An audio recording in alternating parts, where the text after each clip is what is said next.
They're now going into the stalls. This is the Debonair, 1432 metres, and here's John Russell. Just run under his belt. Looks very forward in condition, nevertheless, Blevik.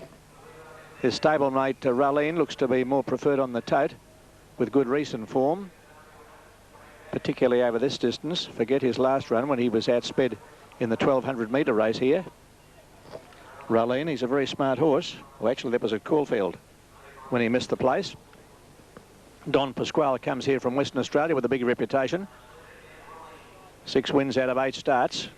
The last to go up, Skyburner. Soon be ready. Noble Quan's very smart. 2 wins out of 4.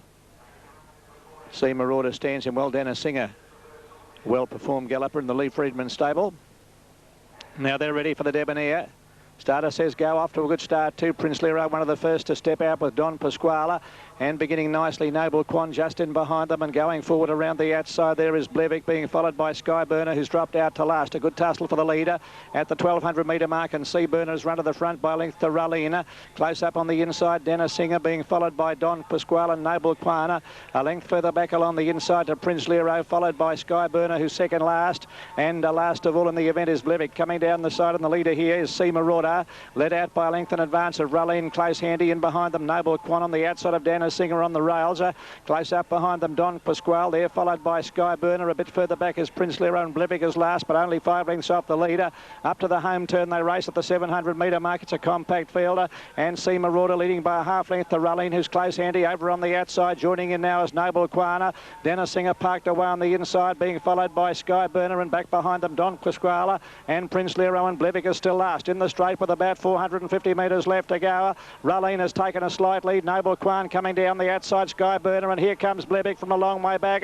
Ralline is the leader coming to the 250, little length and a half to Don Pasquale is now in the clear, and Blevik coming down the outside, followed by Skyburner, and back behind them Noble Quan. Ralline is the leader. Don Pasquale and Blevik down the outside, finishing on. Ralline is still in front, close to home. Don Pasquale trying hard. Ralline just the leader. They hit it very tight. Ralline and Don Pasquale, who made a dive on the post. Blevik close up third. A great run by Blevik, and they're followed by Skyburner. Dennis Singer weekend, followed by Prince Lero, and further back then is Noble Quan towards the tail with C. Marauder last home. Debonair for 3-year-olds at Flemington, and a close one too. Meanwhile here at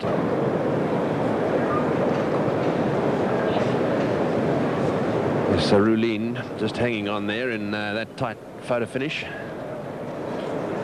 And now they're the Victorian Dividends.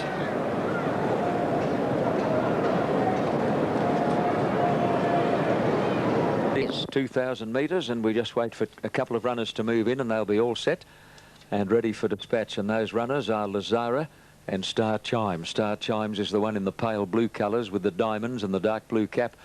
And he's always had a little bit of a kink as far as the barrier stalls are concerned. I can recall him having caused trouble on more than one occasion in the past. It's just a little idiosyncrasy that he has. He's a 5-year-old trained by Horry McCoy at Warwick Farm, ridden by James Innes today. Now Star Chimes pulled away at the last second. He's at it again. Looked as though he'd walk in, but he pulled back, whipped around sideways, and it takes 2 or 3 gatemen to push him up. Now Star Chimes, the only one out. They're trying to bundle him into the stalls. They've got him there now, and the starter's coming over to release the field. They're about set. Race 4. Starter Billy Dale casting his eye down the line. They're about set for dispatch.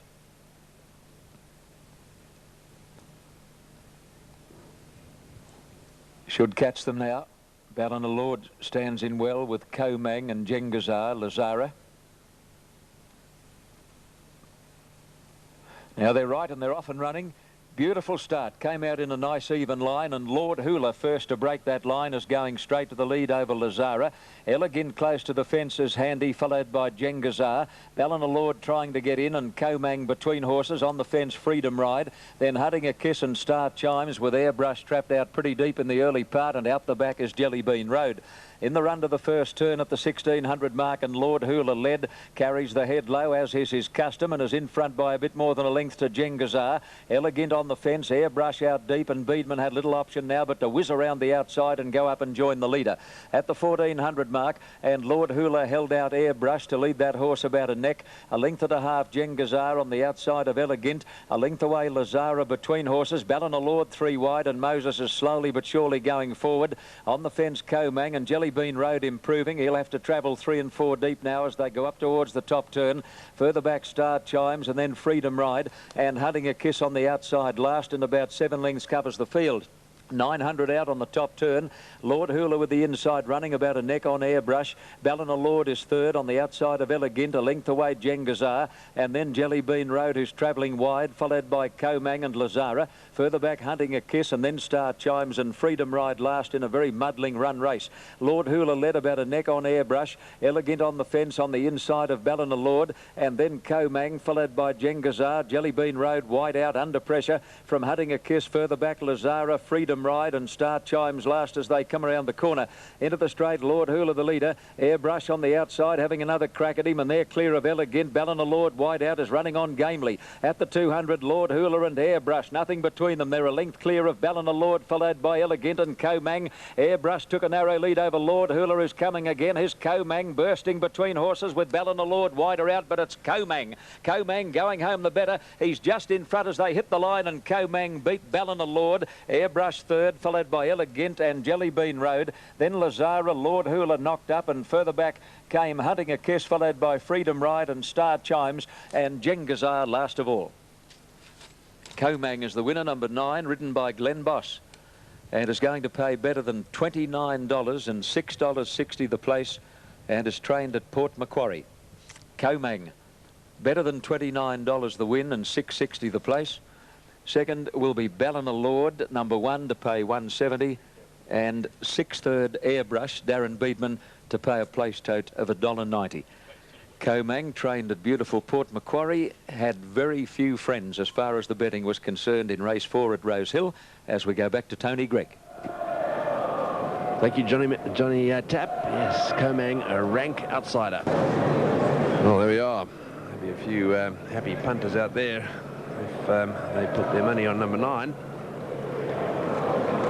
There's the New South Wales dividends.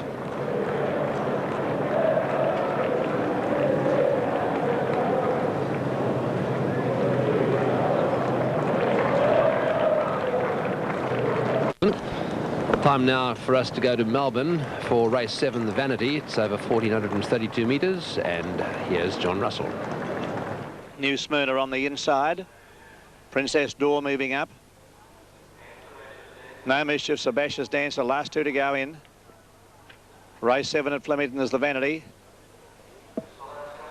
Sebastian's Dancer goes up. No Mischief on the outside, just about ready here. Ioka Jane standing in well. And the race over 1,400 metres, the Vanity, is the second last on the card here at Flemington. They're ready for action. Stand by for a start. Off and running, and first out Dream of the Dance near the inside, began very quickly, headed in turn by Dan Taylor. No Mischief was away quickly also with Sebastian's Dancer, and they're followed by Our Forte, and Princess Door began very well. Just in behind them Tristavante, a length and a half further back as Garden Walk, and Ioka Jane has dropped back to last. Racing down the side, Dan Taylor by a half length to No Mischief, a length and a half then Sebastian's Dancer over on the inside of Princess Door. 2 lengths further back as Our Forte, Dream of the Dancers on the rails, a length New Smyrna, close up behind them Tristavante, and they were being followed then by Naoka Jana and Garden Walkers last of all. Down the side of the 800 metre mark they race, and Dan Taylor is the leader now. It's Dan Taylor in charge, about a length clear of Moan Mischief, a length and a half further back over on the inside Sebastian's Dancer, and Our Forte is gaining ground rapidly between horses there. Princess Door, Princess on the outside there making up some ground also. Dream of the Dance, New Smyrna, and behind them Tristavante, and further back as Garden Walk, followed by Naoka Jane as they straighten up, where Dan Taylor will lead them into the straight at the 450, led by a length and a half to No Mischief in third place. Over on the inside, Sebastian's Dancer. Running on well now as Princess Dora. Tristovante is winding up down the outside. Our Forte is back behind them. Garden Walk from a long way back. Dan Tane is being tackled by No Mischief as they come to the 200. Princess Dora and Tristovante is down the outside coming after them. No Mischief has taken the lead with 100 to go. Clear of Dan Tane, finishing on very fast. Tristovante, No Mischief in front. No Mischief wins it. No Mischief wins from either Tristovante and Dan Tane in a photo for second and third. Fourth home is Princess Dora. They're followed next then by Garden Walk and New Smyrna. Dream of the Dance, followed by Sebastian's Dancer and Nyoka Jane. And the last home is Our Forte. So that looked like No Mischief in Paddy's 100. And they're the Victorian dividends. No Mischief, number 7, paying 17.30 and 3.20.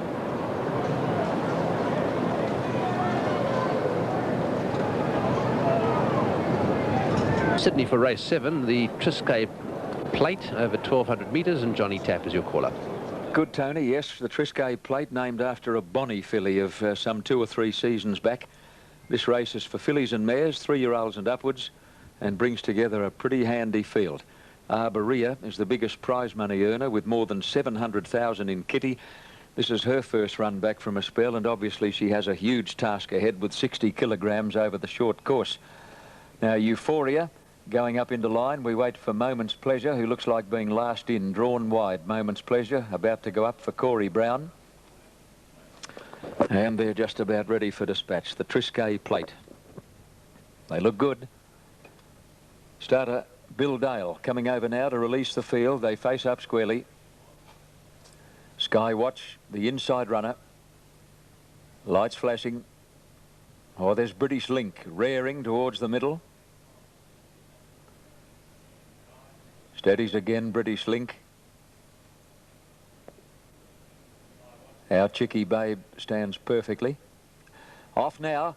Good start. Moment's Pleasure on the extreme outside is about the first out. Light Up the World. Double Angle began well. So did our Chicky Babe and Wide Berth, followed by Silverada. Concert Star settles down just off the pace, and then Arborea, followed by Ragadan, Vigilant Lady, Skywatch. Getting a fair way back, British Link, followed by Euphoria. Nobelotto is well back in company with Hazardous and Zatoile in the run to the first corner. Wide Berth the leader. Out Chicky Babe second. Double Angle handy. Light Up the World on the fence, getting the run of the race. 3 deep as Moment's Pleasure, then Silverada, Concert Star on the fence, followed by Vigilant Lady, Arborea. Further back, Ragadan, and then Skywatch, Euphoria, British Link, followed by Hazardous and Zatoile, and last of all is Nobelotto. Into the straight, Wide Berth, a clear-cut leader. Over out Chicky Babe, plenty of room on the fence for Light Up the World, who's now putting in a dash, followed by Moment's Pleasure and Double Angle, and then Silverada. At the 200, Light Up the World got right up on the fence and shot clear. Aaron Kennedy looking for the big birthday present. Silverada running on without Chicky Babe and Moment's Pleasure down the outside, but it's Light Up the World holding them all at bay. Happy birthday, Aaron. And Light Up the World won well from either Moment's Pleasure wide out or Silverada. Then Wide Berth, Skywatch, Nobelotto made up ground, followed by Concert Star, our Chicky Babe, then Zatoile, Hazardous, Euphoria, Arborea, British Link, Vigilant Lady, followed by Double Angle and Ragadan as last in the Triscay. A very good first up win to Light Up the World, having her first run since October, and this lightly raced filly has now won 4 from 5. Great record, 5 starts, 4 wins and a second, and 3 on the trot. Light Up the World by Rory's Jester, trained by Gay Waterhouse and giving Aaron Kennedy the best 22nd birthday present he could possibly get. Light Up the World, number 14, $5.90 and $2.10.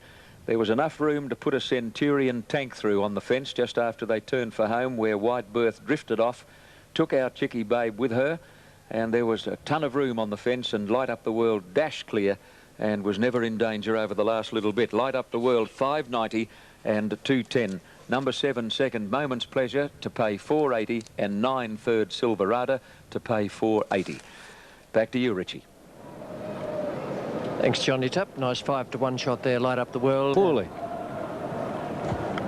Just a reminder of the dividends at Rose Hill in race 7. Number 14, Light Up the World, $5.90 and $2.10. Number 7, Moment's Pleasure, $4.80, 9 Silverado, $4.80, and bear in mind they are New South Wales dividends. Good win there for Light Up the World. And here's Double Malcolm.